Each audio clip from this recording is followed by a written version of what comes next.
2 Kings 3. In the 18th year of King Jehoshaphat of Judah, Jehoram son of Ahab became king over Israel in Samaria. He reigned 12 years. He did what was evil in the sight of the Lord, though not like his father and mother, for he removed the pillar of Baal that his father had made. Nevertheless, he clung to the sin of Jeroboam son of Nebat, which he caused Israel to commit. He did not depart from it. Now King Mesha of Moab was a sheep breeder who used to deliver to the king of Israel 100,000 lambs and the wool of 100,000 rams. But when Ahab died, the king of Moab rebelled against the king of Israel. So King Jehoram marched out of Samaria at that time and mustered all Israel. As he went, he sent word to King Jehoshaphat of Judah, "The king of Moab has rebelled against me. Will you go with me to battle against Moab?" He answered, "I will. I am with you. My people are your people. My horses are your horses." Then he asked, "By which way shall we march?" Jehoram answered, "By the way of the wilderness of Edom." So the king of Israel, the king of Judah, and the king of Edom set out, and when they had made a roundabout march of 7 days, there was no water for the army or for the animals that were with them. Then the king of Israel said, "Alas, the Lord has summoned us 3 kings only to be handed over to Moab." But Jehoshaphat said, "Is there no prophet of the Lord here, through whom we may inquire of the Lord?" Then one of the servants of the king of Israel answered, "Elisha son of Shaphat, who used to pour water on the hands of Elijah, is here." Jehoshaphat said, "The word of the Lord is with him." So the king of Israel and Jehoshaphat and the king of Edom went down to him. Elisha said to the king of Israel, "What have I to do with you? Go to your fathers as prophets or to your mothers as." But the king of Israel said to him, "No, it is the Lord who has summoned us, 3 kings only to be handed over to Moab."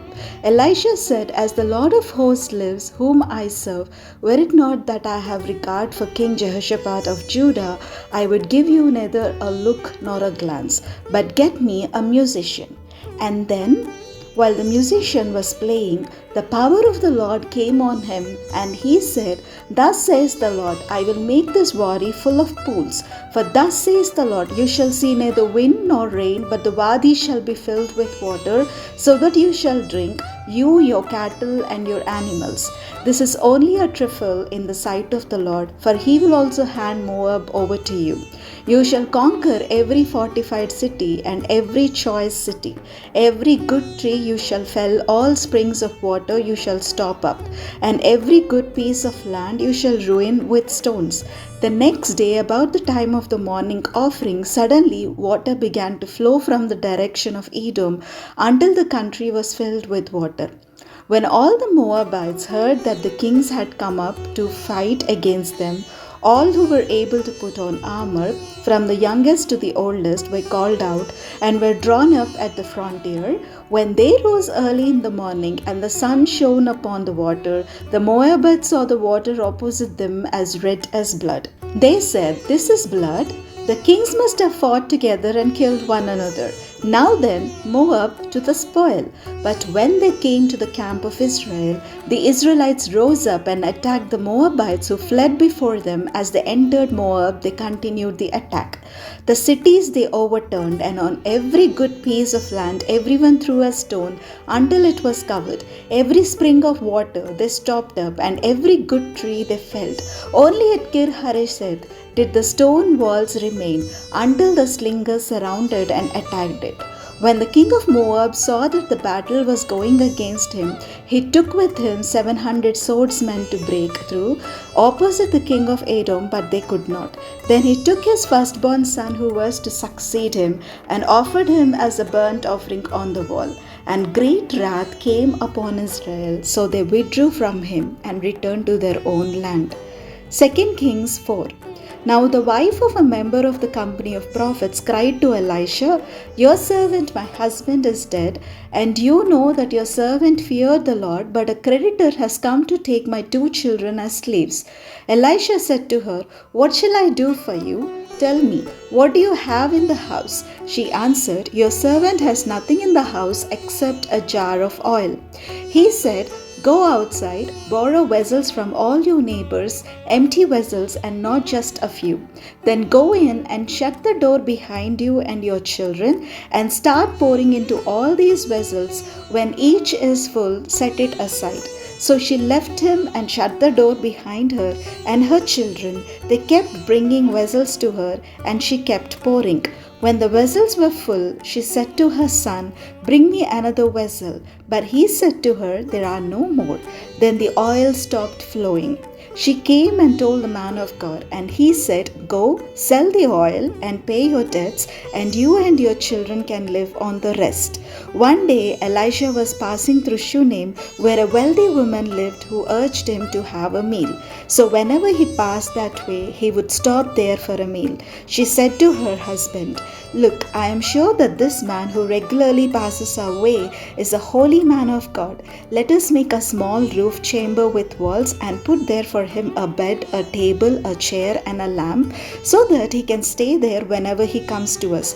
One day when he came there, he went up to the chamber and lay down there. He said to his servant Gehazi, "Call the Shunammite woman." When he called her, she stood before him. He said to him, "Say to her, since you have taken all this trouble for us, what may be done for you? Would you have a word spoken on your behalf to the king or to the commander of the army?" She answered, "I live among my own people." He said, "What then may be done for her?" Gehazi answered, "Well, she has no son and her husband is old." He said, "Call her." When he had called her, she stood at the door. He said, "At this season, in due time, you shall embrace a son." She replied, "No, my lord, O man of God, do not deceive your servant." The woman conceived and bore a son at that season in due time, as Elisha had declared to her. When the child was older, he went out one day to his father among the reapers. He complained to his father, "Oh, my head, my head." The father said to his servant, "Carry him to his mother." He carried him and brought him to his mother. The child sat on her lap until noon and he died. She went up and laid him on the bed of the man of God, closed the door on him and left. Then she called to her husband and said, "Send me one of the servants and one of the donkeys, so that I may quickly go to the man of God and come back again." He said, "Why go to him today? It is neither new moon nor Sabbath." She said, "It will be all right." Then she saddled the donkey and said to her servant, "Urge the animal on. Do not hold back for me unless I tell you." So she set out and came to the man of God at Mount Carmel.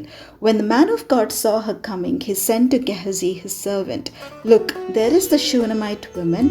Run at once to meet her and say to her, 'Are you all right? Is your husband all right? Is the child all right?'" She answered, "It is all right." When she came to the man of God at the mountain, she caught hold of his feet. Gehazi approached her to push her away, but the man of God said, "Let her alone, for she is in bitter distress. The Lord has hidden it from me and has not told me." Then she said, "Did I ask my Lord for a son? Did I not say, 'Do not mislead me'?" He said to Gehazi, "Gird up your loins and take my staff in your hand and go. If you meet anyone, give no greeting, and if anyone greets you, do not answer, and lay my staff on the face of the child." Then the mother of the child said, "As the Lord lives and as you yourself live, I will not leave without you." So he rose up and followed her. Gehazi went on ahead and laid the staff on the face of the child, but there was no sound or sign of life. He came back to meet him and told him, "The child has not awakened." When Elisha came into the house, he saw the child lying dead on his bed. So he went in and closed the door on the two of them and prayed to the Lord. Then he got up on the bed and lay upon the child, putting his mouth upon his mouth, his eyes upon his eyes, and his hands upon his hands. And while he lay bent over him, the flesh of the child became warm. He got down, walked once to and fro in the room, then got up again and bent over him. The child sneezed 7 times, and the child opened his eyes. Elisha summoned Gehazi and said, "Call the Shunammite woman." So he called her. When she came to him, he said, "Take your son." She came and fell at his feet, bowing to the ground. Then she took her son and left. When Elisha returned to Gilgal, there was a famine in the land. As the company of prophets was sitting before him, he said to his servant, "Put the large pot on and make some stew for the company of prophets." One of them went out into the field to gather herbs. He found a wild vine and gathered from it a lapful of wild gourds and came and cut them up in the pot of stew, not knowing what they were. They served some for the men to eat, but while they were eating the stew, they cried out, "O man of God, there is death in the pot." They could not eat it. He said, "Then bring some flour." He threw it into the pot and said, "Serve the people and let them eat." And there was nothing harmful in the pot. A man came from Baal Shalisha, bringing food from the first fruits to the man of God, 20 loaves of barley and fresh ears of grain in his sack. Elisha said, "Give it to the people and let them eat." But his servant said, "How can I set this before 100 people?" So he repeated, "Give it to the people and let them eat. For thus says the Lord, they shall eat and have some left." He set it before them. They ate and had some left, according to the word of the Lord.